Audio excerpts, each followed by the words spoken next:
শেষ আহ্বান হচ্ছে আমরা আজকে যাদের মেসেজ দিয়ে আগামী দিনে এই দেশের শান্তি, এই দেশের শৃঙ্খলা, এই দেশের নিরাপত্তা, বাহিনীর জীবন, চাঁদাবাজ, সন্ত্রাস, টেন্ডারবাজ, সালিশ বাণিজ্যে মুক্ত বাংলাদেশ গড়ার জন্য, নিরাপদ ক্যাম্পাস গড়ার জন্য আরো বেশি ভোটারদের দ্বারা দাঁড়িয়ে দায়িত্বান্না প্রতীককে জয় করার জন্য আমরা দীপ্ত শপথ গ্রহণ করব।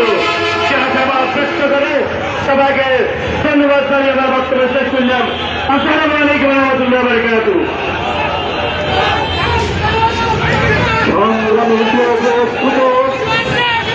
এখন আমাদের সামনে বক্তব্য রাখবেন বাংলাদেশ জামায়াতে ইসলামের বাগনপুরা পৌরসভার সংগ্রামী আমির, বাংলাদেশ জামায়াতে ইসলামী সিলেট জেলার মজলিসে শুরার অন্যতম সদস্য, বিশিষ্ট ইসলামী চিন্তাবিদ জনাব অধ্যাপক মাওলানা কামরুল হাসান।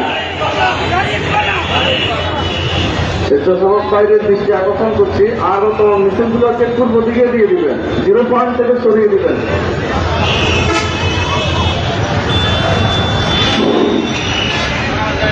আলহামদুলিল্লাহ রাব্বিল আলামিন ওয়াসসালাতু ওয়াসসালামু আলা সাইয়্যিদিল মুরসালিন ওয়া আলা আলিহি ওয়া সাহবিহি আজমাইন। قال الله تعالى في كلامه المجيد وفرقانه الحميد إن الله يحب الذين يقاتلون في سبيله صفا كأنهم بنيان مرصوص أو كما قال النبي عليه الصلاة والسلام। বাংলাদেশ জামাত ইসলামী লাবণ্য উপজেলা কর্তৃক আয়োজিত মুসলিম